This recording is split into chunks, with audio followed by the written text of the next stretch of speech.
नमः सर्वेभ्यः। विलम्बः क्षन्तव्यः। अद्य कृदन्तवर्गे 15 पाठः। जुलै मासस्य 22 दिनाङ्कः। अद्य वयं त्रिच् प्रत्ययस्य परिचयं प्राप्य रूपसिद्धिः कथम् इति जानीमः। योऽन्तः प्रविश्य मम वाचमिमां प्रसुप्तां सञ्जीवयत्यखिलशक्तिधरस्वधाम्ना अन्यांश्च हस्तचरणश्रवणत्वगादीन् प्राणान्नमो भगवते पुरुषाय तुभ्यं। गुरुरेव गतिर्गुरुमेव भजे गुरुणैव सहास्मि नमो गुरवे। न गुरुः परमं शिशुरस्मि गुरोर्मतिरस्ति गुरौ मम पाहि गुरो। एतावता कृदन्तेषु किं किम् अधीतम् इति किञ्चित् पुनरावर्तनं कुर्मः। अस्माभिः दृष्टं धातुः प्रकृतिः भवति। धातोः कृत् इति प्रत्ययानां योजनेन कृदन्तः भवति। कृदन्तशब्दाः सर्वेपि प्रातिपदिकानि भवन्ति। तेभ्यः सुप्रत्ययस्य योजनेन सुबन्तस्वरूपं सिद्ध्यति। सुबन्तानामेव वाक्ये प्रयोगः भवति। कृत् इति प्रत्ययाः पाणिनिना उक्ताः। प्रायः 140 प्रत्ययाः विद्यन्ते। भिन्नेषु अर्थेषु धातुभ्यः युज्यन्ते। तेषु केषाञ्चन सामान्यकृत्प्रत्ययानाम् अध्ययनम् अस्माभिः क्रियमाणमस्ति। केचन कृत्प्रत्ययाः साधारणाः, अर्थात् सर्वेभ्यः धातुभ्यः ते प्रत्ययाः योज्यन्ते। केचन प्रत्ययाः तु विशिष्य केषाञ्चन धातूनाम् एव भवन्ति। तादृशानाम् अध्ययनम् अत्र न भवति अस्मिन् वर्गे। साधारणकृत्प्रत्ययाः ये सर्वेभ्यः धातुभ्यः विधीयन्ते तेषाम् अध्ययनं कुर्मः। तत्र पञ्चप्रत्ययाः अस्माभिः एतावता अधीताः सन्ति। आदौ त्रयः प्रत्ययाः अकारादि अकारान्ताः। ल्युट् प्रत्ययः प्रथमः अन इति प्रयोगे श्रूयते। आदौ अकारः, अन्ते अपि अकारः। अयं भावार्थकप्रत्ययः, अर्थात् क्रियाबोधकः प्रत्ययः। नपुंसकलिङ्गे एव उपयोगः क्रियते। पठनं, लेखनं, करणम् इत्यादि रूपाणि भवन्ति।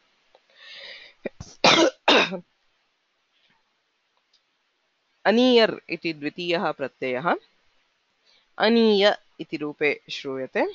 सः अपि तस्यापि आदौ अकारः, अन्ते अकारः। एषः भावकर्मार्थकः, अर्थात् क्रियां बोधयति। अकर्मकधातुभ्यः क्रियां बोधयति अथवा कर्म बोधयति। लिङ्गत्रये अपि प्रयोगः क्रियते कर्मपदस्य लिङ्गम् अनुसृत्य। पाठः पठनीयः, कथा पठनीया, पुस्तकं पठनीयम् इत्येवं क्रमेण। तृतीयः आसीत् नुवुल् प्रत्ययः। अक इति रूपे श्रूयते। अत्रापि आदौ अकारः, अन्ते अकारः।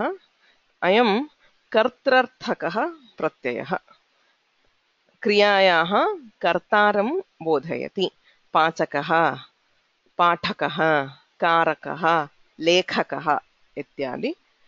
अस्यापि लिङ्गत्रये प्रयोगः भवितुम् अर्हति। कारकः, कारिका, कारकम्। पाचकः, पाचिका, पाचकम् इत्येवम्। सो किमर्थम् एते त्रयः प्रत्ययाः आदौ अधीताः? अकारादि अकारान्तत्वात्. Okay, so we are studying the pratyayas not in the order of the meaning, but in the order of the the rupas. So since all of them start with a, the addition to different dhatus will be similar. and since they end with a, the subanta form will be hrasvakaranta, which is easier to use. अत एव एते प्रत्ययाः आदौ अधीताः. रूपसिद्धौ ल्युट् अनीयर् इत्येतयोः समानं भवति. So deriving the forms of lut and aniyar are both exactly the same. That is, yatra yatra sambhavah tatra tatra gunah kriyate. Anyatra kimapi na bhavati prayena. So lut, the forms of lut are exactly similar to the forms of aniyar. Nul pratyayetu yatra sambhavah tatra vriddhihi bhavati iti visheshah. Igantanam yatha ni dhatuh ल्युट् अनीयर् नयनं नयनीयं नायकः. एवं भूधातुः भवनं भवनीयं भावकः न तु भवकः. अतः नुल् प्रत्यये इगन्तानां वृद्धिः भवति. ह्रस्व अकारः उपधायाम् अस्ति चेदपि वृद्धिः भवति. यथा पच् धातुः पचनं पचनीयं पाचकः, पठनं पठनीयं पाठकः. एतद् द्वयं विहाय अन्यत्र सर्वत्र रूपं समानमेव भवति.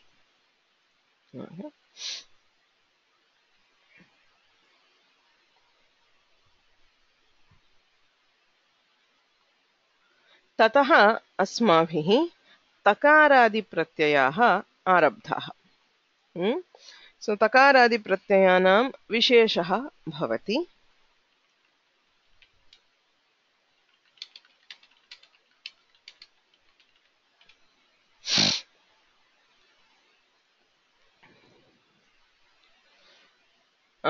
रूपे विशेषः भवति. तत्र प्रत्ययद्वयम् अस्माभिः अधीतं. तुमुन् प्रत्ययः प्रथमः, क्रियार्थकः एव प्रत्ययः विशिष्टं सम्बन्धं बोधयति. यथा क्रियार्था क्रिया, एकां क्रियाम् उद्दिश्य अपरा क्रिया क्रियते.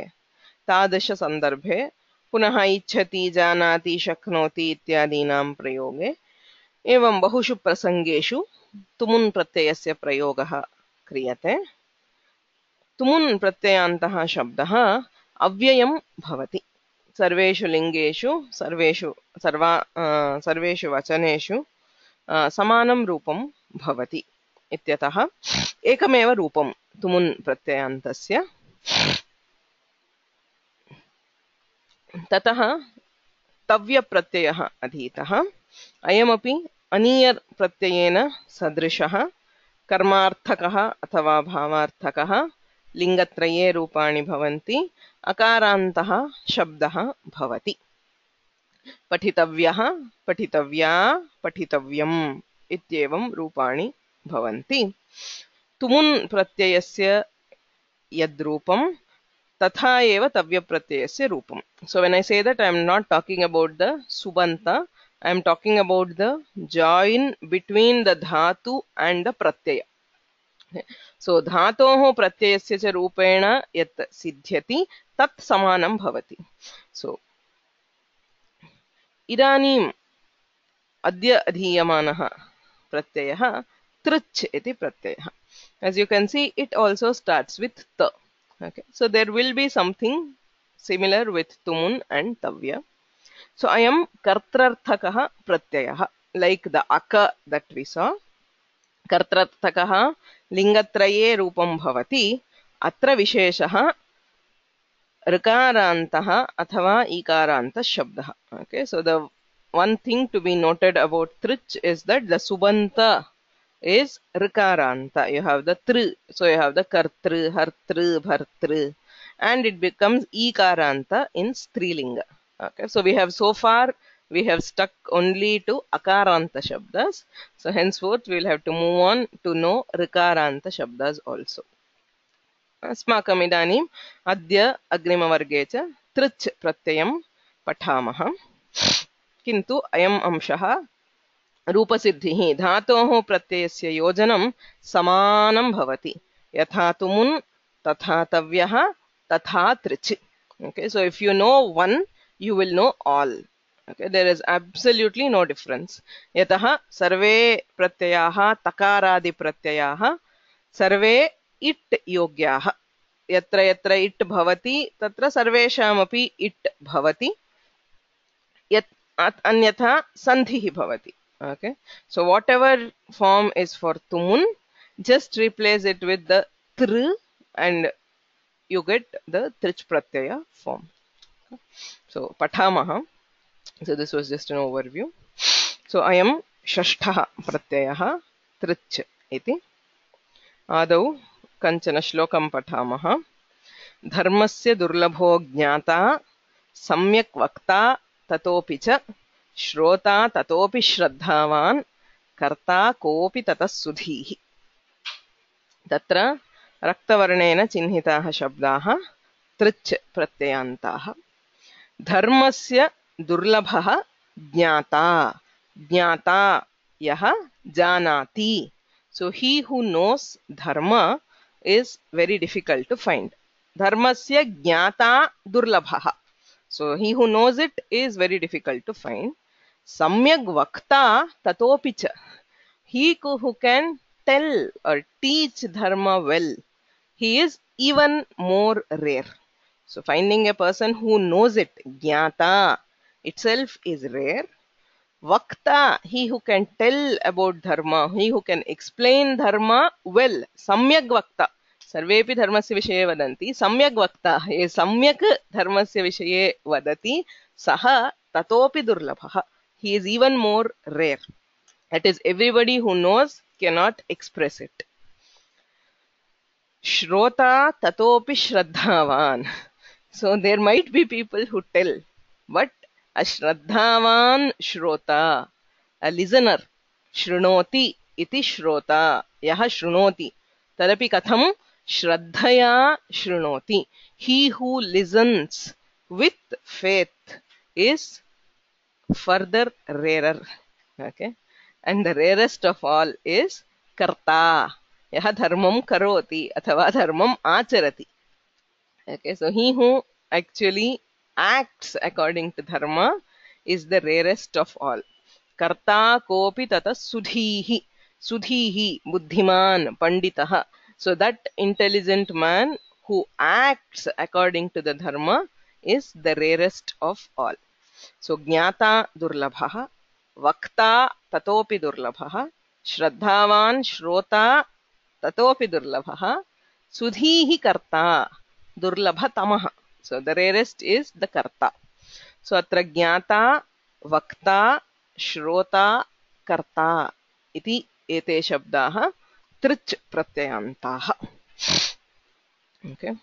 Atra pathamah pathita, bhavita, lekhita, vandita, kathayita, prerayita, karta, ganta, दाता, जेता, छेत्ता, श्रोता इत्येते सर्वेपि शब्दाः तृच् प्रत्ययान्ताः. तेषाम् अभिज्ञानम् अत्र ता इत्यस्य श्रवणेन भवति प्रथमा विभक्तौ. अत्र सुबन्तं सुबन्ते प्रातिपदिकं ऋकारान्तं भवति. यथा पितृ शब्दः एवं पठितृ, भवितृ, लेखितृ इति सर्वत्र ऋकारान्ताः शब्दाः. पिता पितरौ पितरः एवं पठिता पठितारौ पठितारः. पुल्लिङ्गे प्रथमा विभक्तौ एकवचने ता इति रूपं श्रूयते. Okay.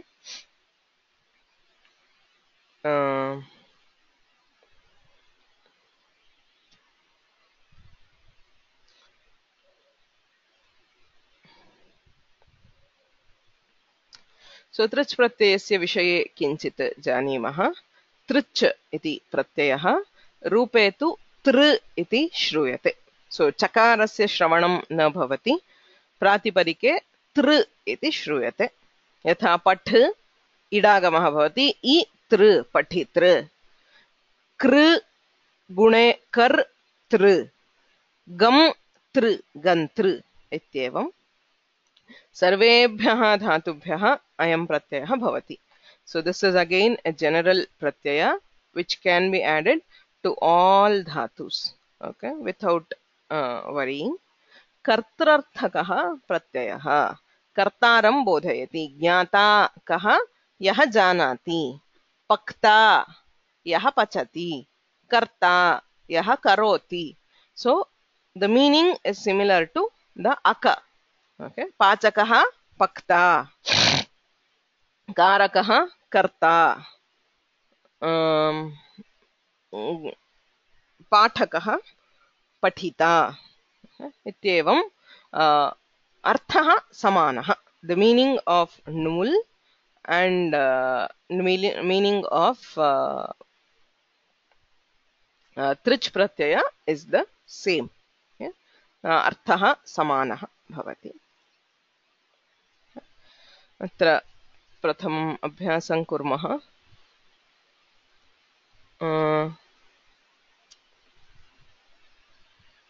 okay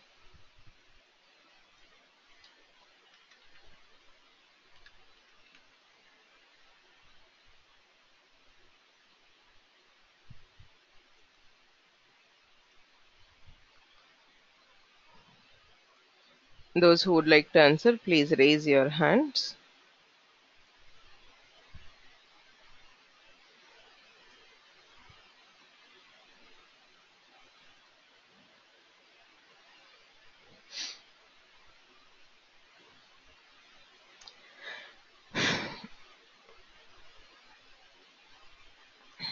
okay Venkataraman Iyer महोदय संयोजयत तत् स्पष्टमस्ति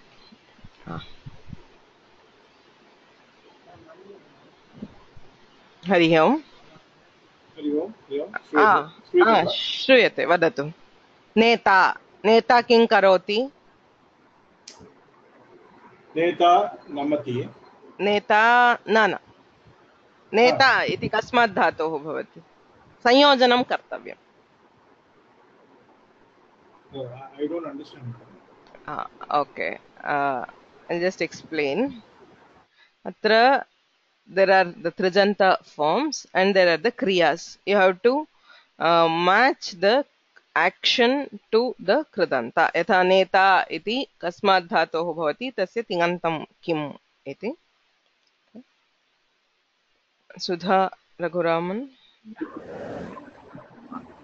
नमस्ते वदतु नेता नयति नेता नयति नी धातोः नेता शब्दः नेता नयति so नेता is one who leads or who takes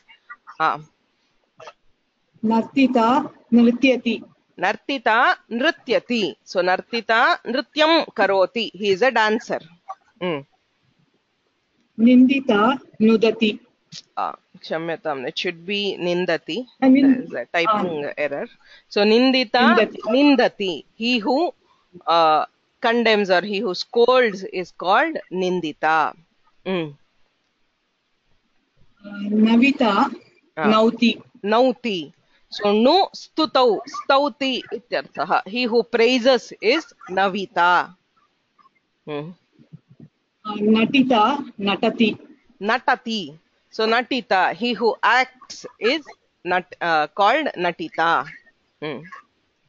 नन्ता नमति nanta namati so he who bows down is called nanta so neta nartita nindita navita natita nanta so neta king karoti nayati so yah nayati sah neta evam nartita nrityati nindita nindati navita nauti natita natati nanta namati द्वितीयः अभ्यासः रिक्तस्थानं पूरणीयम् अर्थानुगुणम् okay so based on the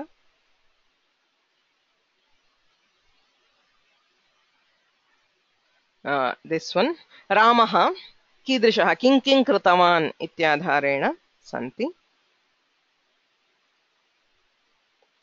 शुभा भगिनी you have to unmute yourself नमस्ते वदतु रामः रावणस्य हन्ता रावणस्य हन्ता रामः विभीषणस्य रक्षिता विभीषणस्य रक्षिता रामः शिवधनुषः तद् किं भङ्क्ता भङ्क्ता भङ्क्तवान् भञ्जितवान् किल भञ्जयति रामः सीतायाः भर्ता सीतायाः भर्ता पतिः इत्यर्थः रामः अयोध्यायाः नेता नेता सम्यक् so Ramah Ravanasya hanta so the killer of Ravana Vibhishanasya rakshita the protector of Vibhishana Shivadhanushah bhankta the he who broke Shivadhanush Sitayah bharta so bibharti iti bharta he who bears is bharta patihi ityarthe samanyantah upayujyate भृ धातुः भर्ता इति रूपम् अयोध्यायाः नेता so the leader or the king of Ayodhya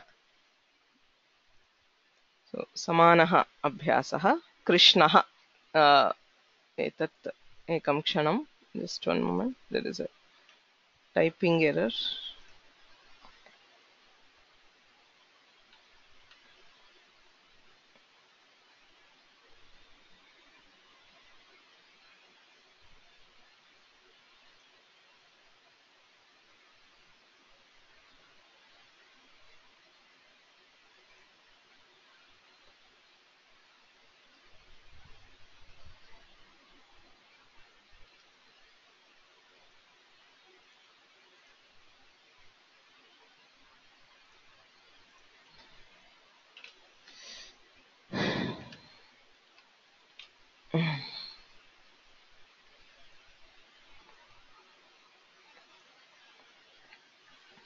so Krishnah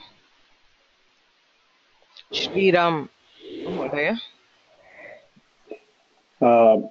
कृष्णः गीतायाः वक्ता गीतायाः वक्ता कृष्णः गोवर्धनस्य उद्धर्ता कृष्णः कंसस्य छेत्ता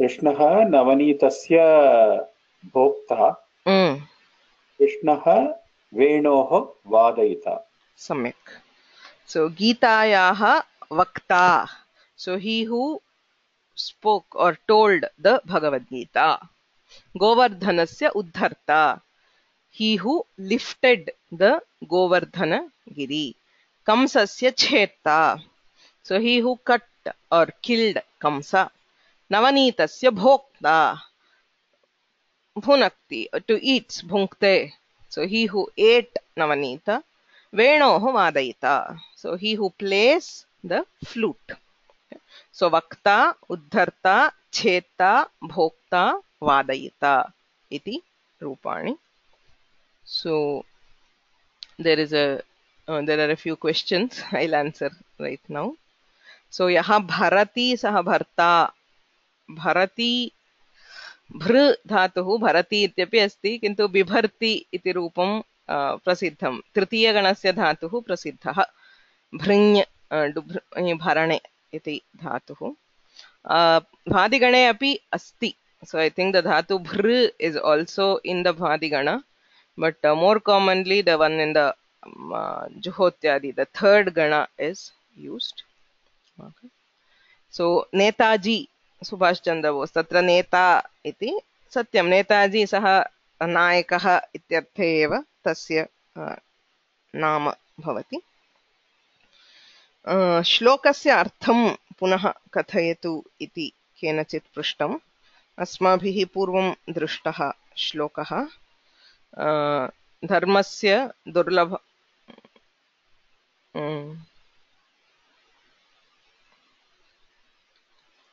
Dharmasya durlabhaha jnata. Dharmasya jnata. He who knows dharma is difficult to find. Samyak vakta tato picha. So he who can tell or explain dharma well is even rarer to find. Shrota tatopi shraddhavan. So a listener who has shraddha is even more difficult to find. Karta kopi tata sudhihi. A sudhihi karta, an intelligent man who actually acts on dharma, because the most important part of dharma is acting. So he is the most difficult of all to find. Ityartha. Okay.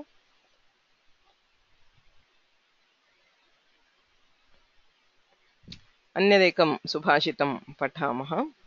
कर्ता कारयिता चैव प्रेरकश्चानुमोदकः सुकृते दुष्कृते चैव चत्वारः समभागिनः इति सुभाषितम्. सुकृते दुष्कृते चैव.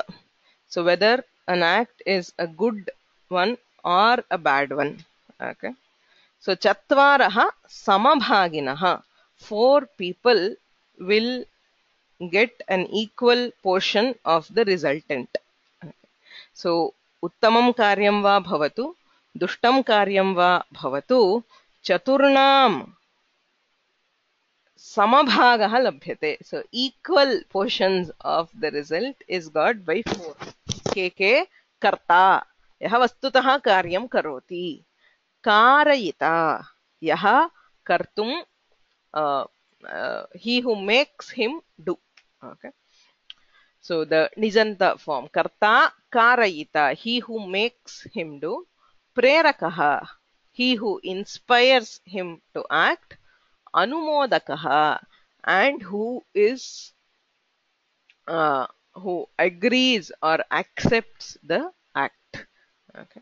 So karta karayita prerakaha anumodakaha. Karta, the person who actually does it, so he gets only 25% of the resultant, because there are 3 more to share. Karayita, he who makes him do it. Prerakaha, he who inspires him to do it. Anumodakaha, and he who accepts it. Okay. So all of them are equal partakers of the resultant, whether the act is good or the act is bad. Ataha yaha karoti tasyaiva phalam labhyate iti nasti.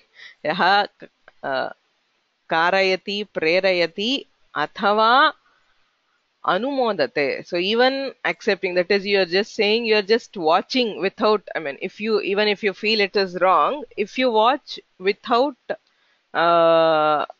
condemning the act, if you approve, anumodakaha, saha api karye bhagam prapnoti. So you say you were just a witness to act. If you didn't do something to prevent it, if you could have done it, then you also get a portion of the resultant. Of course, assuming it is an evil act. So sukrute api samabhagah labhyate. Ataha jagarukaihi bhavyam. Okay. So atra etat jnatavyam. Karta karayita iti trich pratyayantau shabdau. Prerakaha anumodakaha iti nulantau. So trich nul iti dvau api pratyayau samanarthakau. They are both kartrarthaka. That is, they refer to the karta, the person who does the action. Okay. So karta karayita chaiva prerakascha anumodakaha sukrute dushkrute chaiva chatvara samabhaginaha. Idanim trich pratyayasya rupa siddhim pashyamaha. How do we derive the forms of trich? So maya purvameva uktam yatha tumun pratyayantah yatha tavya pratyayantah tathaiva trich pratyayantah. So we have already done this twice. Okay. So we have derived the forms of tumun, we have derived the forms of tavya. So evam krite trich pratyayasya rupam api samanam bhavati. So as I said, it is about the pratipadika. Okay. So later it will take on different forms. Pratipadikam samanam bhavati. के अंशाः स्मर्तव्याः इडागमः भवति. Set धातूनां नित्यम् इडागमः भवति. Weight धातूनां विकल्पेन इडागमः भवति. अनिट् धातूनां तु इडागमः न भवति. Okay. Janimah. Igantanam gunaha bhavati. So dhatus which end in I, U, R, R. Tesham gunaha bhavati. Ikarasya ekaraha, ukarasya okaraha, ऋकारस्य अर् इति गुणः भवति. नी नेता, श्रु श्रोता, कृ कर्ता. लघु इगुपधानाम् उपधायां लघुः इकारः उकारः ऋकारो वा अस्ति चेत् तत्रापि गुणः भवति. क्षिप क्षेप्ता, गुप गोप्ता, नृत् नर्तिता इति भवति. एजन्तानाम् आकारादेशः भवति. सो ध्यै ध्या ध्याता, ह्वे ह्वाता. हलन्तानां तु सन्धिः भवति. So for all the rest of the dhatus we have the appropriate sandhi. Ad atta, pach pakta, gam ganta iti. So this is the the sankshepa of the rupa siddhi.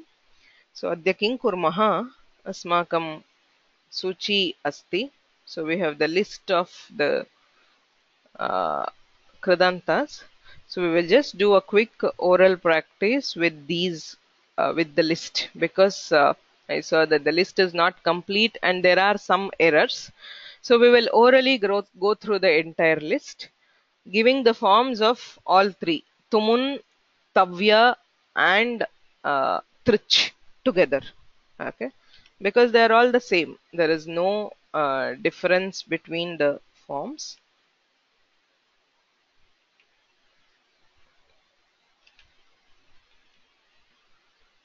Just one moment, please.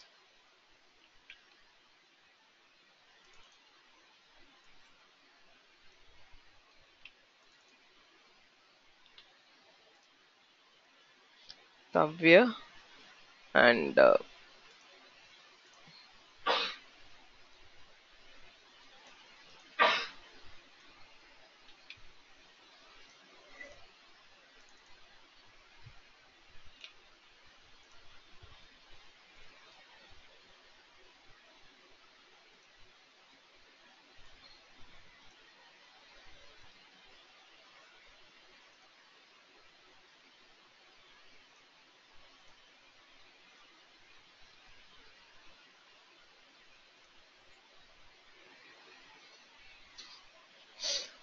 okay. So tumun, tavya, trich iti trayanam api rupani vaktavyani. Okay, so we will orally try to go through the whole list, so that actually the tumun forms are already there, so it's very easy to say.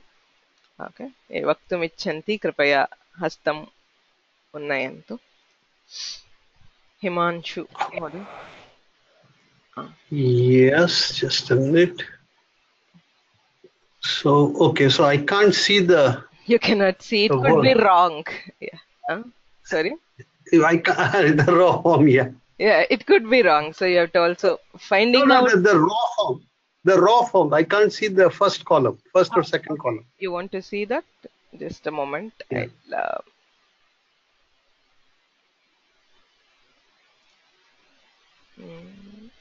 Where is the zoom?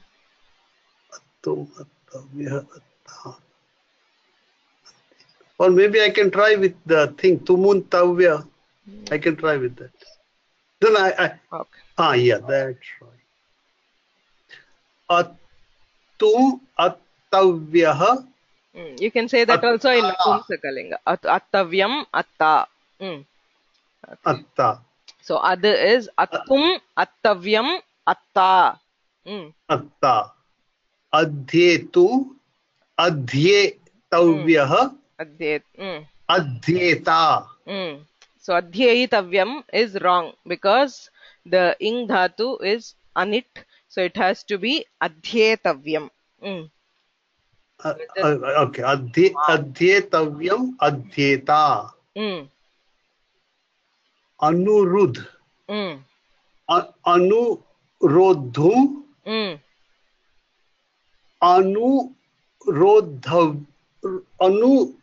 Correct. Anurodhavyam. अनुरोधव्यम अनुरोधा Samyak.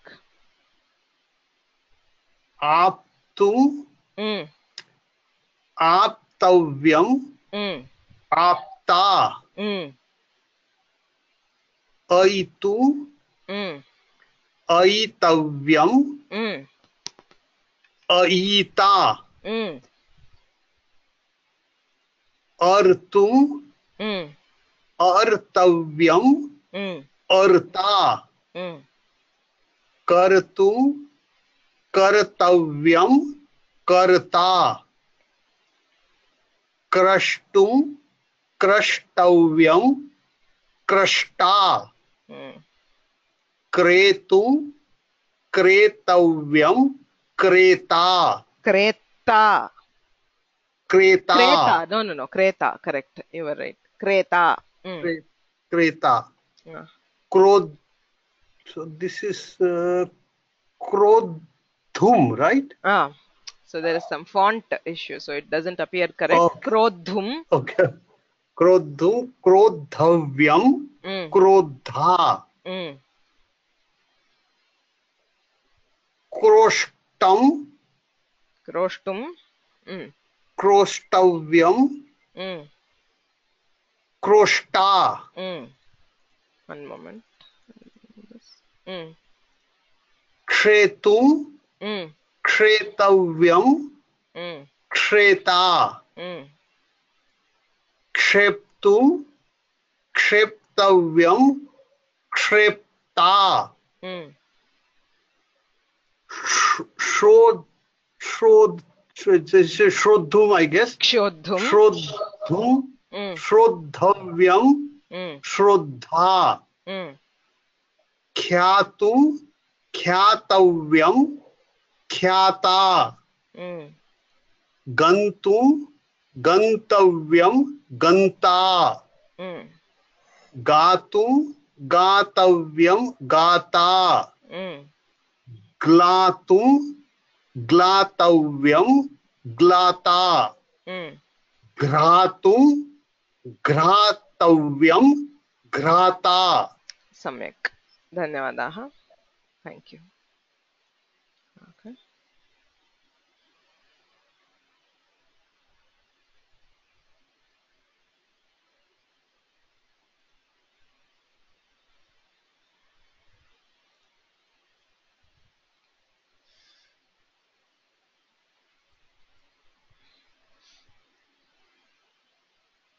Okay, so next we will नमो नमः.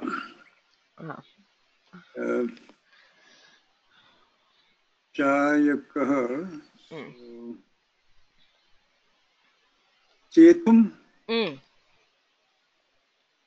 चेतव्यं चेता Cheta. चेत्तुं Chetum. चेतव्यं चेत्ता. जायकः, that is winner. G. जेतुं जेतुं जेतव्यं जेता. Move this now. ज्ञातुं ज्ञातव्यं ज्ञाता. Next is तापकः. तप्तुं तप्तव्यं तप्ता. Tud, distress.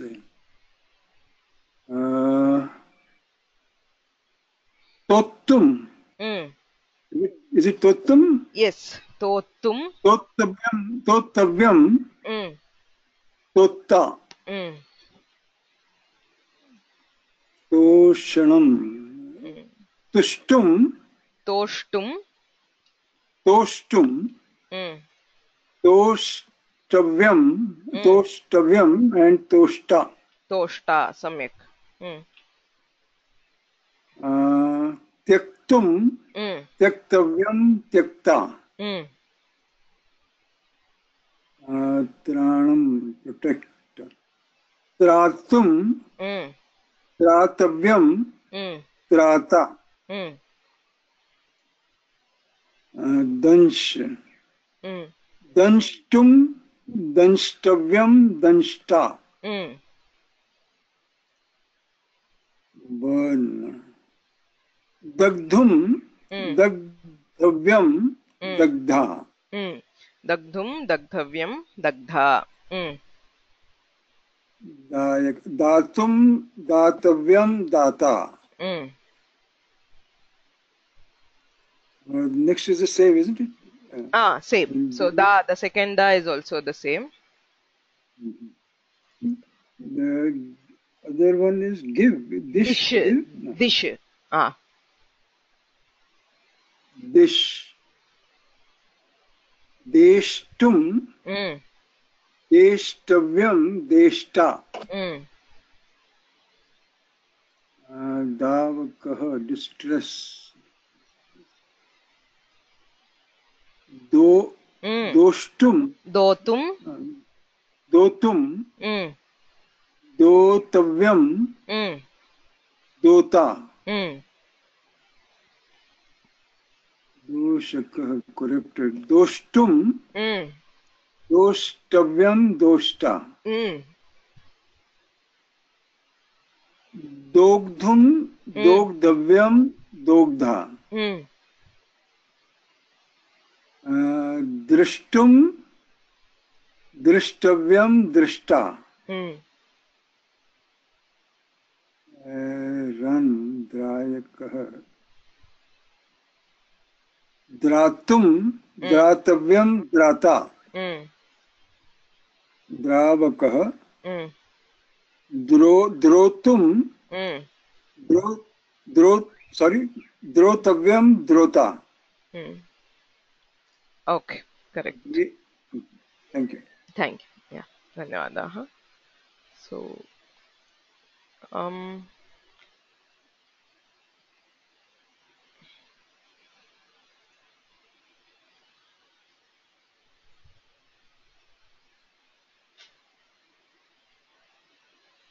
okay. So next, Maithili. श्रूयते वा? श्रूयते. द्वेष्टुं द्वेष्टव्यं द्वेष्टा धातुं धातव्यं धाता भावतुं धू भावत no you should not go by what is there. That is wrong. So what will be dhu? धोतुं धोतुं धोतव्यं धोता धर्तुं धर्तव्यं धर्ता. I need to see.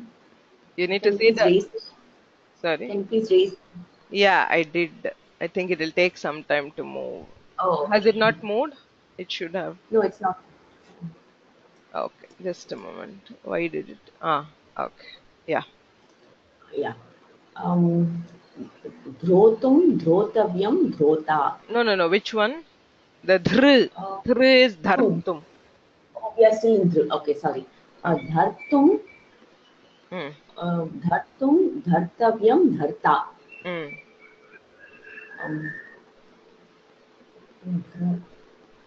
Same thing, no?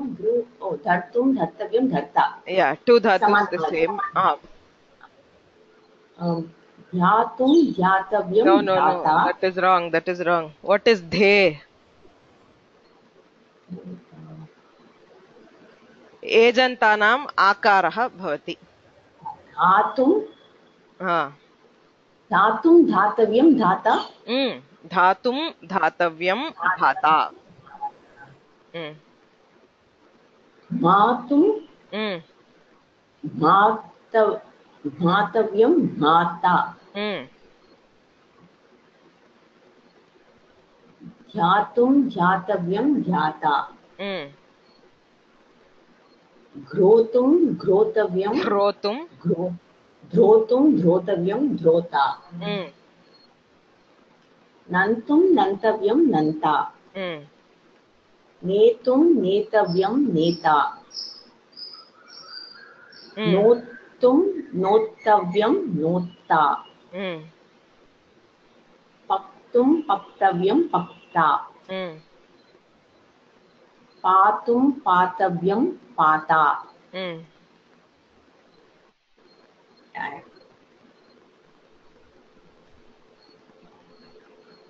पाकः पात Same. So both pa Same. is the same. पातुं पातव्यं पाता Mm. पेष्टुं पेष्टव्यं पेष्टा Mm.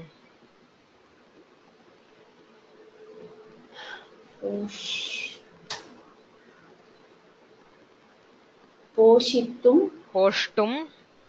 पोष्टुं पोष्टव्यं पोष्टा Mm. प्रष्टुं प्रष्टव्यं प्रष्टा Mm. प्रेतुं प्रेतव्यं प्रेता Mm. प्लोतुं प्लोतव्यं प्लोता Samyak. Dhanyavadaha. Okay. So,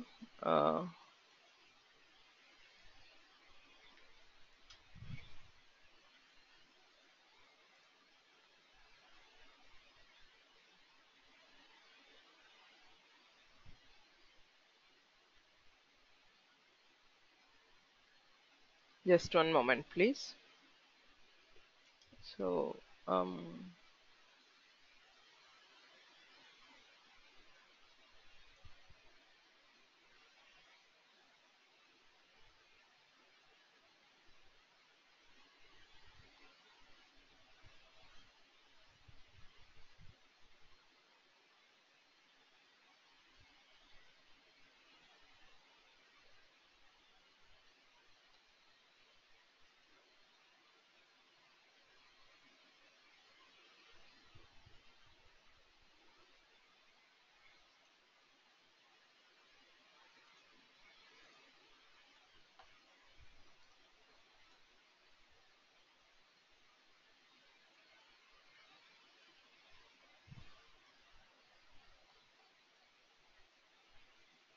okay. So now we will try to tell the forms without looking at this one. So far we had those the filled columns of Tumun and Tavya. So we will just try to tell the forms now without the help. Okay, I'll of course, if required, I'll help you. So Padmanabhan Mahodaya. So just looking at the dhatu and now the dhatus we are dealing with now are all anit dhatus. So yeah, bandh, Ban- hmm. Bandhum. Bandhum, Oh, bandhum. Bandhavya. Bandha. bandha, Bandha. Okay. hmm. Buddh. Bodhum. Hmm. Bodhavya. Bodhavyam, bodha, Bodhavyam. Bodha. Bhaj. hmm. Bhaj. And it. But. Bhaktum, Bhaktum. Bhaktavyam. Bhakta. Bhaniyam. Okay, it's anit. Bhatum. Bhatavyam. Bhata. Bhed. Bedhum.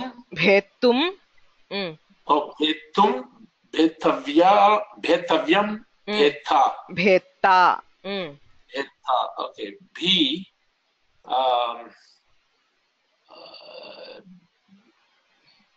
Betum.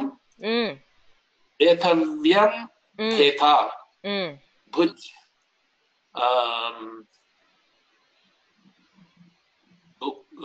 Bhuj. Bhoktum. Bhoktavyam. Bhokta. Kril. Bhartum, bhartavyam, bharta. Same again. Bhartum, bhartavyam, bharta. Mantum, mantavyam, manta. Matum, matavyam, mata. Much, moktum, mokavyam, mokta.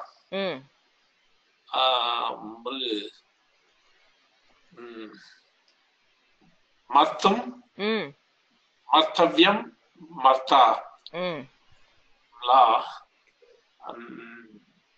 Mlatum, mlatavyam, mlata. Yaj,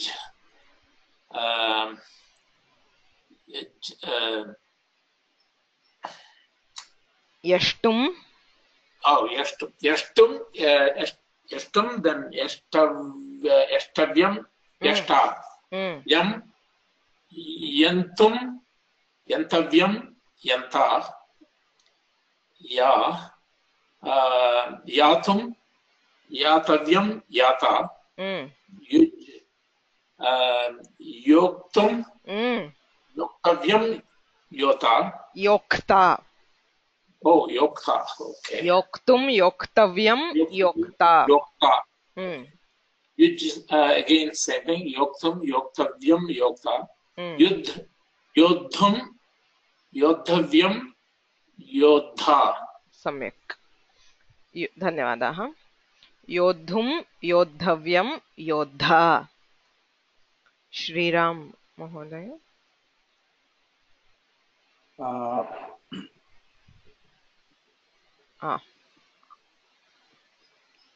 Okay. Ranj.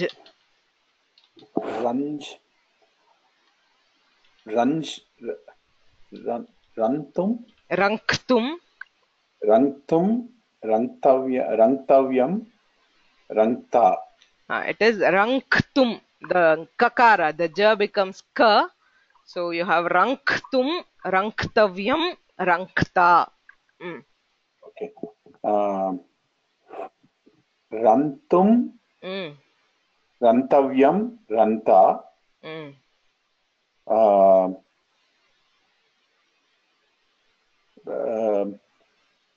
Rodhum, rodhavyam, rodha.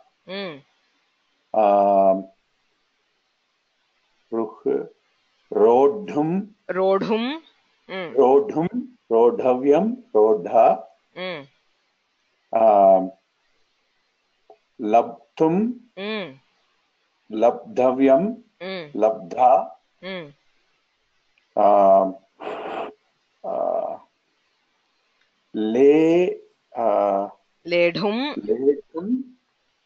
Ledhum, ledhavyam, ledha.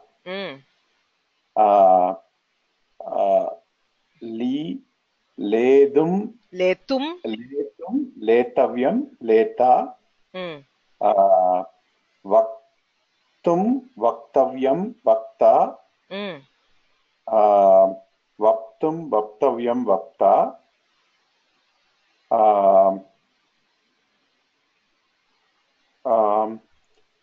Vastum, vastavyam, vasta. Vasit.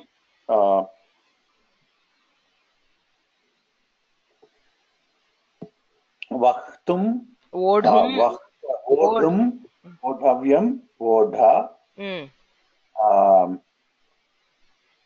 Vatum, vatavyam, vata.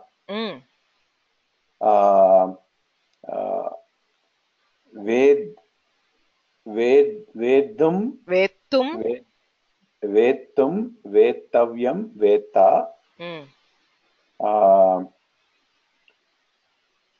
Veshtum, veshtavyam, veshta.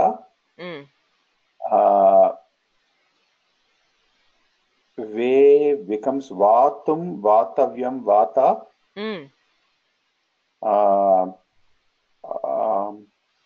Shaktum, shaktavyam, shakta. Shaptum Shaptavyam Shapta. Ksheptum Ksheptavyam Kshepta. Where is Kshipa? Shish. Oh, sorry. Ksheshtum. Sheshtum. Sheshtum Sheshtavyam Sheshta.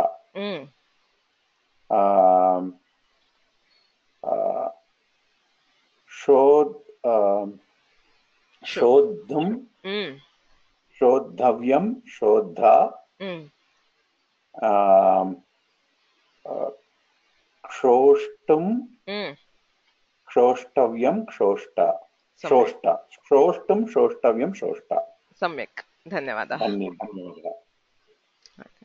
So good. So you are getting to this. There are केचन प्रश्नाः यजधातोः विषये बहवः पृच्छन्ति. यजधातोः यष्टुम् इत्येव रूपं न तु यक्तुम्. So by the normal sandhi, like you have yuj yoktum or pachu paktum, it should have been yaktum, but there is a special sutra which makes it yashtum. So yaj becomes yashtum, srij becomes srashtum,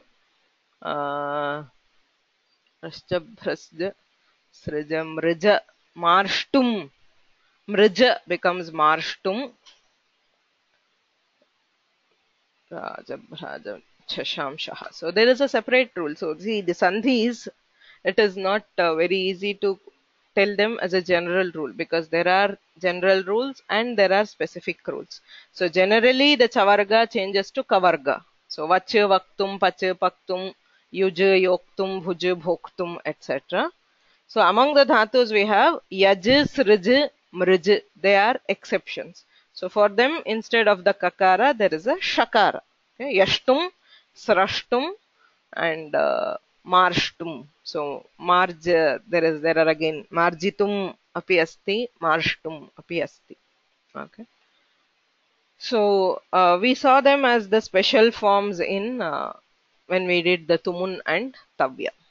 Okay. So we'll continue with this. So agrimam Jyotsna Bhagini.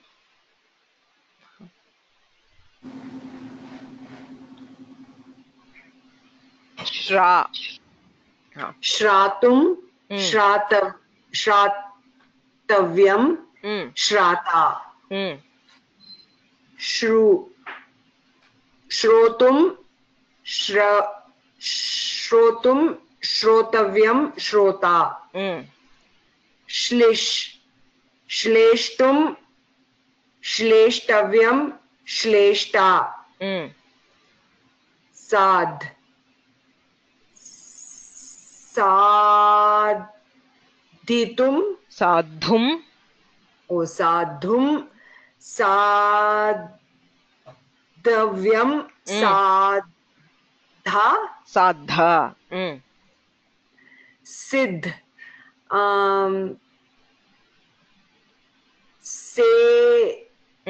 Seditum, Sedhum, Sedhum, Sedhavyam, Sedha. Sartum, Sartavyam, Sarta. Srij, Sarjatum, Srashtum. Oh, Shemeta. Srashtum, Srashtavyam, Srashta.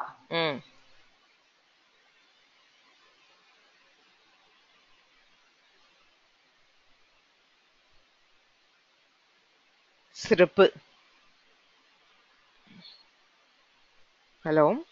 न श्रूयते.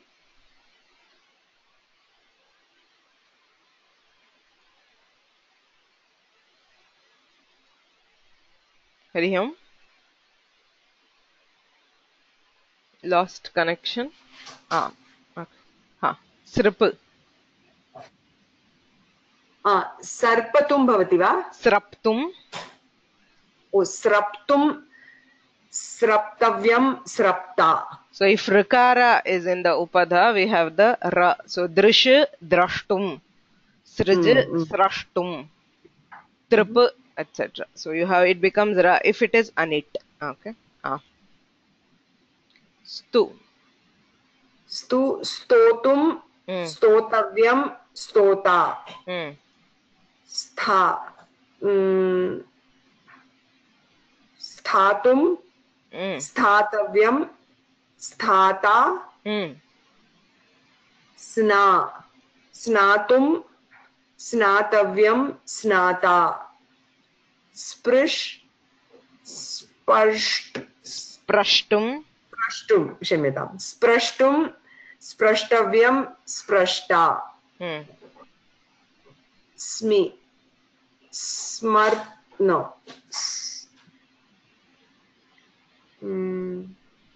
E becomes a gunah. स्मेतुं स्मेतव्यं स्मेता स्मृ स्मर्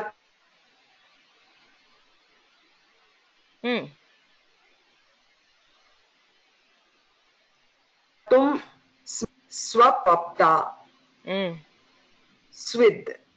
Can you repeat the smr? I think my audio got lost. I couldn't hear it.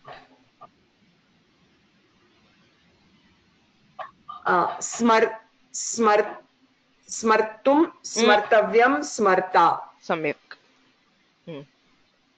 स्विद. स्विद.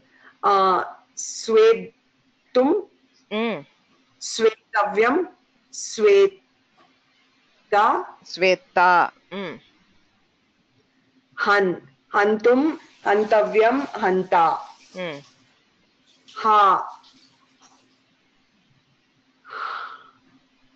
हान्तुं हातुं क्षम्यतां हातुं हातव्यं हाता.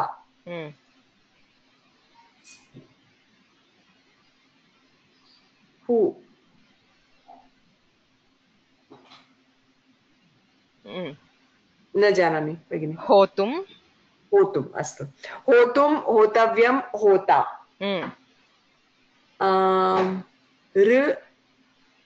हर्तुं हर्तव्यं हर्ता. सम्यक्. धन्यवादाः. धन्यवादः. कुमार शंकर महोदय.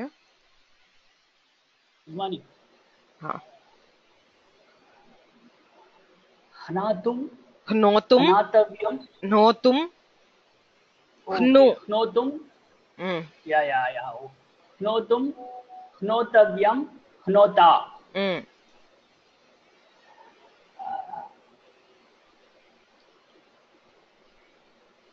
ह्लायतुं ह्रेतुं. Is it okay? Hri becomes hre. Hretum. ह्रेतुं ह्रेतव्यं ह्रेता.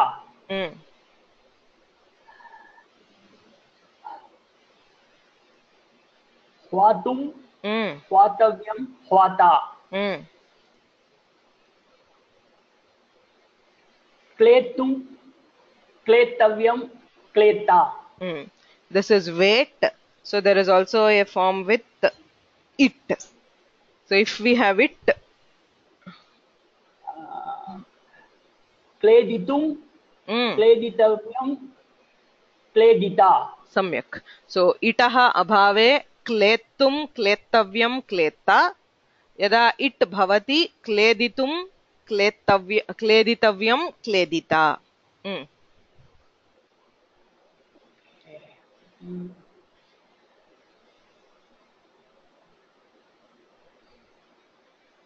Clip. क्लेप्तुं क्लप्तुं क्लप्तुं क्लप्तव्यं क्लप्ता. इडागमे क्लेपितुं कल्पितुं कल्पितुं कल्पिता. कल्पितव्यं कल्पिता. कल्पितव्यं कल्पिता. ओके. क्षमा.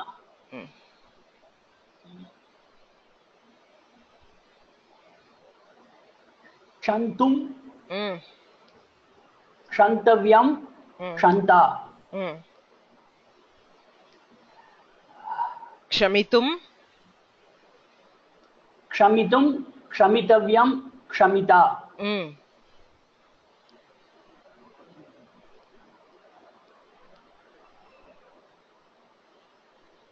Gahitum. No, go. Correct. Go. Gahitum is, if there is it is gahitum. Okay. Otherwise, it is gahum, is it? Gadhum. Gadum, okay. Gadum, Gadavyam, Gada. Then the when other there form is is it, gahitum. Gahitum, Gahitavyam, Gahita.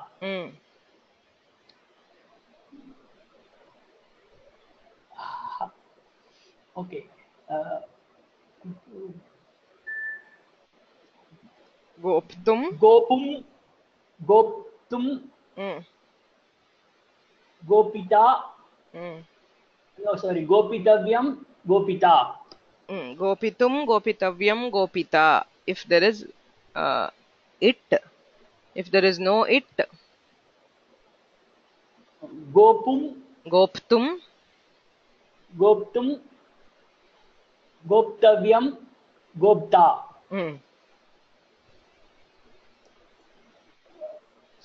Okay. So the way indicates both, is it? Yes, way indicates wait. So there are two forms, one with it and the other without it. Okay.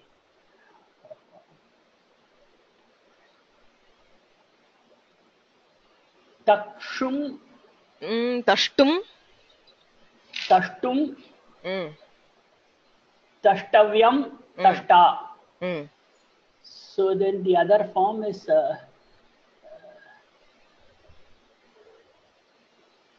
Takshitum,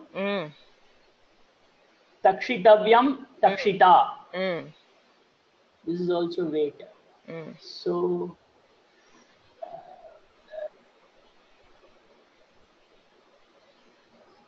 Traptum. Traptum, Traptavyam, Trapta. And then other form is Tarpitum, Tarpitavyam, Tarpita. Samyak. Dhanyavadaha. Thanks. Two forms for each. Mahadevan Mahoday. Drip. Namaste. Drip. Driptum. Draptum. Draptum, Draptavyam, Drapta. Darpitum, Darpitavyam, Darpita. Druh. Drodham, Drodhavyam, Drodha. Druhitum. Drohitum. Drohitum, Drohitavyam, Drohita. Nash. Nash, I think that should also be wait. I'll check this. Nashtum, Nashitum. I'll check this. I think Nash also has two forms. I'll check Nashitum. this. Nashitum. Nashitum, Nashitavyam, Nashita will be one form. Nashtam, Nashtavyam, Nashta may be the other form. Yes, that should be. I'll just check it because this says set, but I remember there are two forms. I'll just check it and confirm. Okay. Muhu, Modhum, Modhavyam, Modha. Mohitum, it is beta, I suppose. Mohitum, Mohitavyam, Mohita. Mrij is Marshtum, Marshtavyam, Marshta is one form. Marjitum, Marjitavyam, Marjita, the other form. Shneh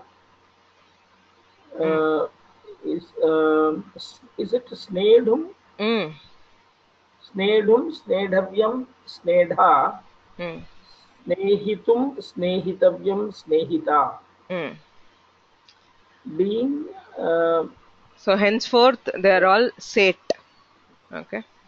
So दयितुं दयितव्यं दयिता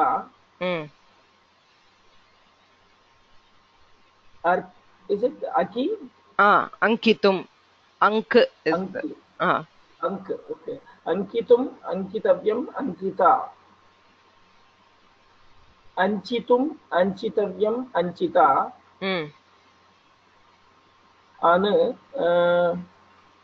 anitum anitavyam anita ayitum ayitavyam ayita अर्चितुम अर्चितव्यम Archita अर्थितुम अर्थितव्यम अर्थिता अर्ह अर्हितुम अर्हितव्यम अर्हिता अब अभितुम अभितव्यम अभिता आश अशितुम अशितव्यम अशिता शासु आशास आशा आ उपसर्ग is added isn't it nityamang purvah so compulsorily preceded by a so ashas आशासितुम आशासितव्यम आशासिता आस आसितुम आसितव्यम आसिता इष येषितुम येषितव्यम येषिता ish also has an anit form. I mean it is a set dhatu but for takaradi pratyaya it also has anit form. So eshtum then it is eshtum yeshtavyam yeshta ईक्ष ईक्षितुम ईक्षितव्यम ईक्षिता सम्यक् धन्यवादाः धन्यवादाः अनन्तकृष्णन् महोदय नमस्ते भगिनि ईर्षयितव्यम् ईर्ष्यितुं किमर्थं तत्र ईकारः अस्ति खलु ईर्ष्यितुम् ईर्ष्यितुम् ईर्षितव्यम्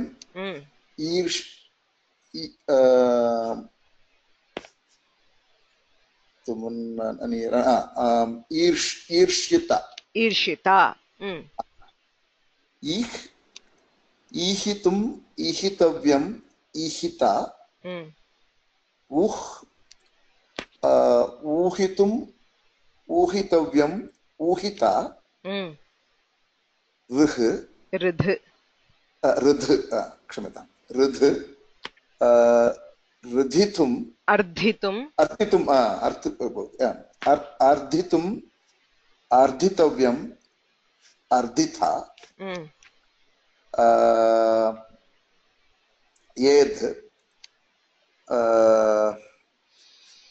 एदितव्यम् एदितुम् एदितव्यम् एदिता कथ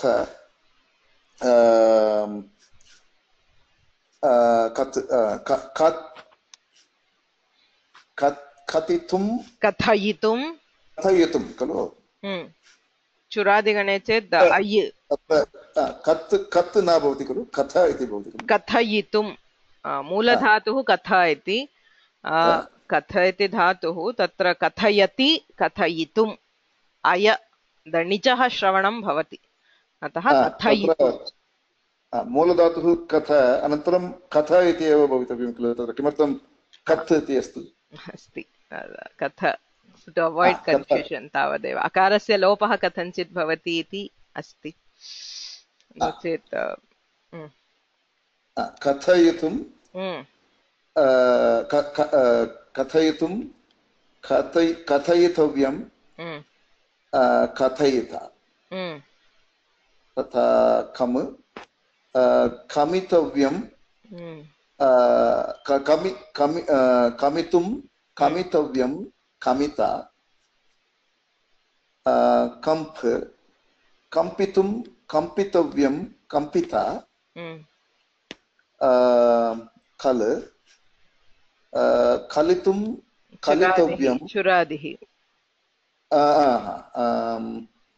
कल तद् कलि इति भवति कलि कलयितुं कलयितुं कलयितुं कलयितव्यं कलयिता काङ्क्ष काङ्क्षितुं काङ्क्षितव्यं काङ्क्षिता चुरादिः अगेन् कीर्तयितुं कीर्तयितव्यं कीर्तयिता कील कीलितुं कीलितव्यं कीलिता कुप कोपितुं चुरादिः वा न कोपितुं कोपितव्यं कोपिता कूज कूजितुं कूजितव्यं कूजिता कूर्द कूर्धव्यं कूर्दितुं कूर्दितुं कूर्दिता कृ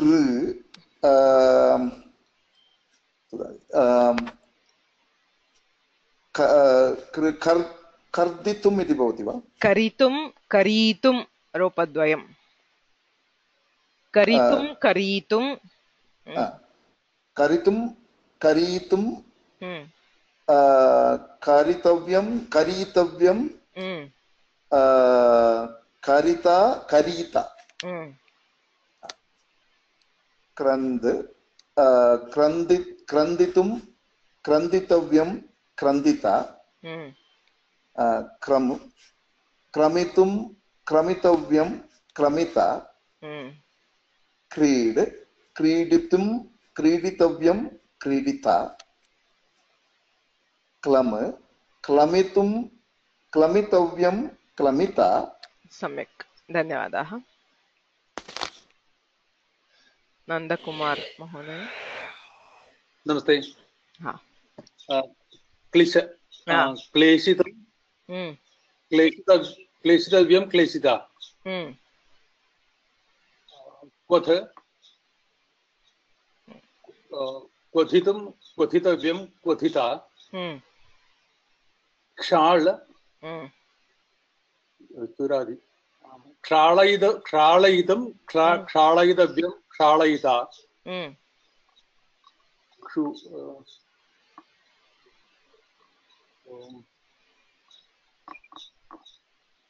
क्षयितुं क्षवितुं क्षवितुं क्षवितव्यं क्षविता शुभ क्षुभितुं क्षोभितुं क्षोभितुं क्षोभितव्यं क्षोभिता खण्डयितं खण्डयितुं खण्डयितव्यं खण्डयिता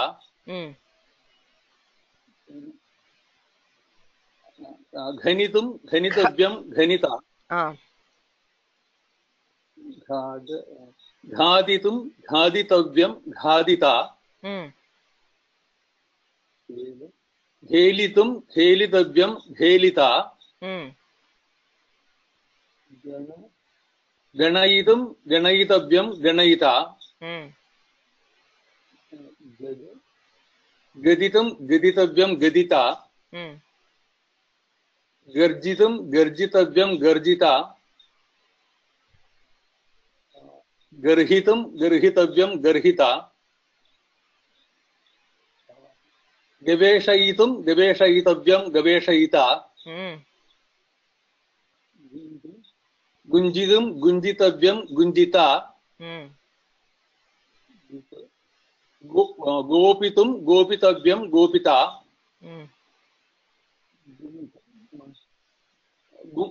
गुम्भितुं गुम्भितव्यं गुम्भिता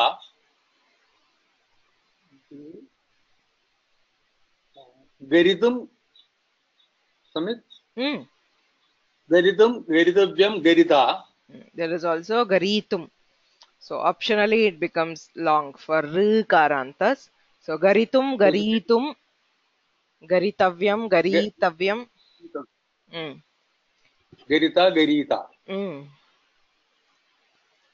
Grantha. Granthitum, Grantitavyam, Granthita. Garhitum, Garhitavyam, Garhita. Grahitum. Grihitum, Grihitavyam, Grihita. Grahitum, not Grihitum. So for this case, it will be Grahitum, Grahitavyam, Grahita. Dhanyavadaha. Sridhar Mahodaya. Namaste, Mali. Gatitum, Gaditavyam, Gadita. Goshitum, Goshitavyam, Goshita. Garshitum, Garshitavyam, Garshita. Charitum, Charitavyam, Charita.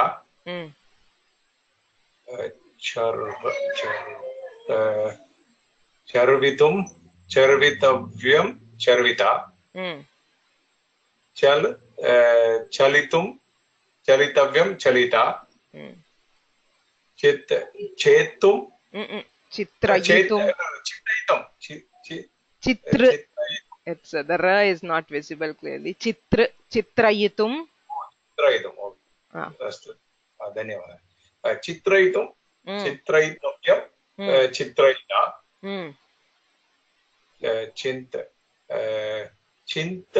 Chintayitum, Chintayitavyam, Chintayita. Chodayitum, Chodayitavyam, Chodayita. Chumbitum, Chumbitavyam, Chumbita. Chorayitum, Chorayitavyam, Chorayita. Churnayitum, Churnayitavyam, Churnayita. Chushitum, Chushitavyam, Chushita.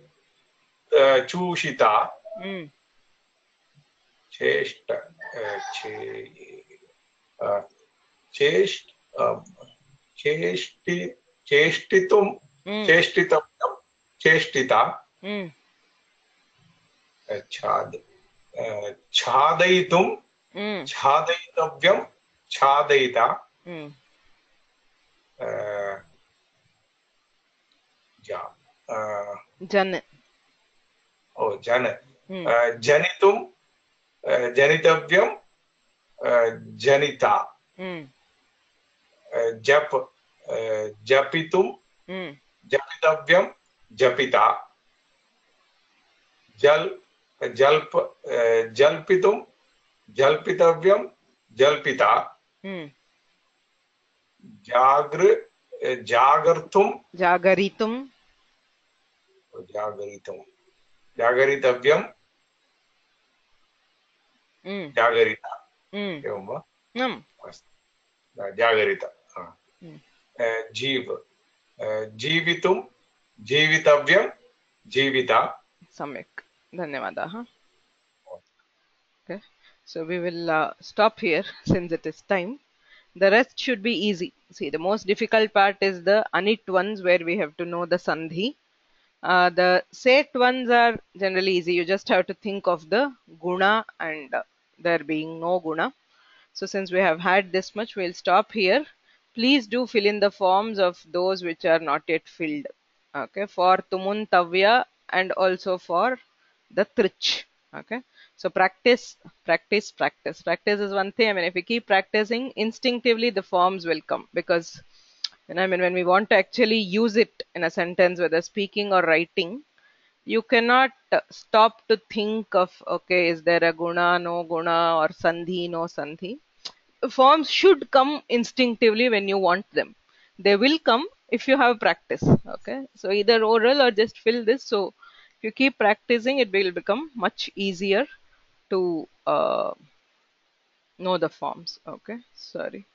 So this is the one. So we will stop with just so we had the practice. So we will stop with one shloka and then I'll answer the questions. There were a few. Okay. So I am shlokaha. Sarvopanishado gavo dogdha gopalanandanaha partho vatsas sudhir bhokta dugdham geetamritam mahat. So Gitayaha dhyana shlokeshu idam anyatamam Bhagavad Gitayaha. Sarvopanishadaha gavaha. So all the Upanishads are cows. Dogdha. Yaha dogdhi dohanam karoti saha dogdha gopalanandanaha. So who milks the essence of the Upanishads? It is the Gopalanandanaha, Krishna, who is represented as Gopalanandanaha. So Krishna is the cowherd who milks the cows. That is, the essence of the Upanishads is taken in the form of milk. Partho Vatsaha. And who is the recipient? The main recipient is Partha. So for a cow, the direct or the first adhikara for the milk is for the calf, Parthaha Vatsaha. But of course, that milk is also used by all of us. Sudhihi Bhokta. And who partakes the milk is Sudhihi. Whoever is intelligent will take this essence of the Upanishads from the Gita. Dugdham Geetamritam Mahat. Dugdham. So the milk is the Amrita of Bhagavad Gita. Geetamritam Mahat. Sarvopanishado gavo dogdha gopalanandanaha partho vatsaha sudhir bhokta dugdham geetamritam mahat. So duh dhatoho dogdha evam bhuj dhatoho bhokta iti rupam bhavati. Okay. So atra sthagayamaha. So if you have questions, you can raise your hands. Or there were a few earlier questions. I'll answer them.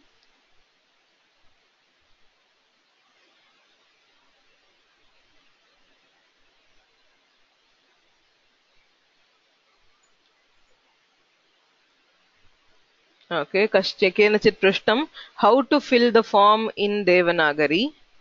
So it is already there at the beginning of the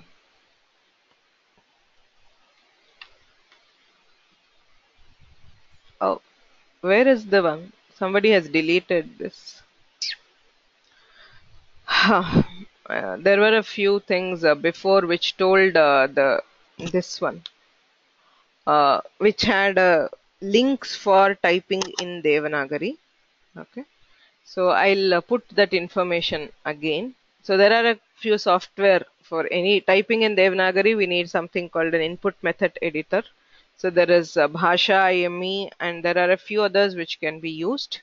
So I will reinsert the that information. Okay. So I don't know. I mean, it was there at the beginning of this sheet. Somehow it seems to have been deleted. Okay.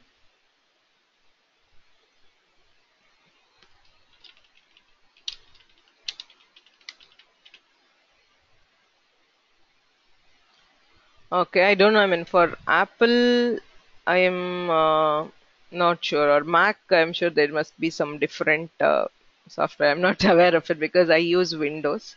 So if there's somebody who uses Mac or other systems and you know of Devanagari, this you can try this. Okay, so there are web tools. Okay, there is something called Sanskrit. There is also the Google input tools, which can be used for typing in the browser. So that should work for any browser. For other systems, I'm sorry, I don't know. Okay. Yes, Maithili.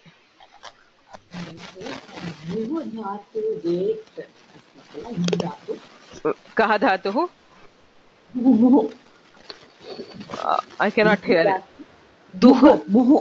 Muh dhatu, yeah. Wait, tatra idagam abhave rupam katham bhavati? Mohitam, mohitavyam, mohita, इडागमः न अस्ति चेत् मोढुं भवति वा? मोढुं मोग्धुम् इति रूपद्वयमपि अस्ति. Actually in the absence of it has two forms. One is modhum and the other is mogdhum. मोढुं मोढव्यं मोढा मोग्धुं मोग्धव्यं मोग्धा. मोग गध or मोग्ध?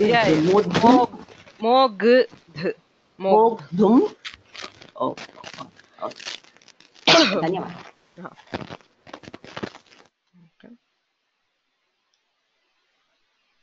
So there was one more question on reiterating the sandhi changes.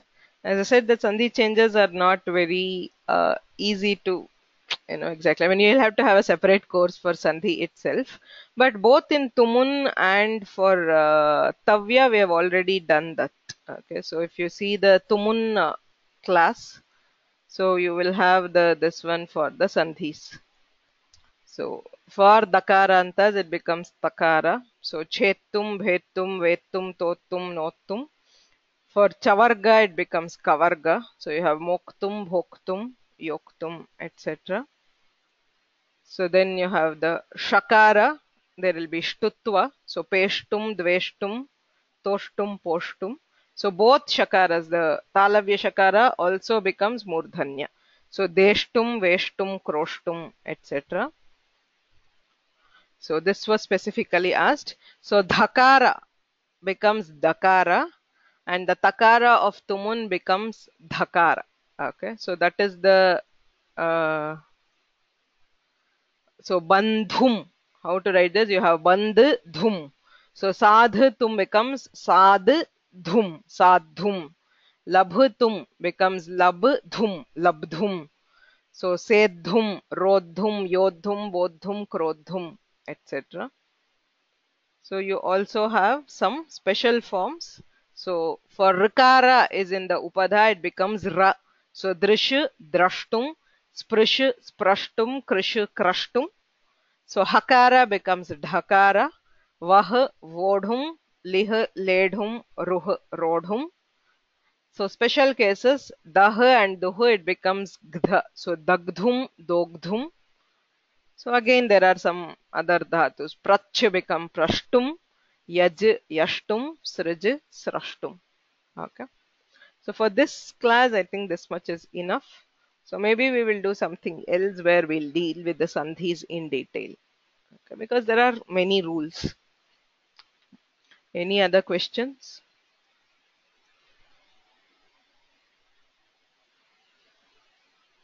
अन्ये प्रश्नाः सन्ति वा?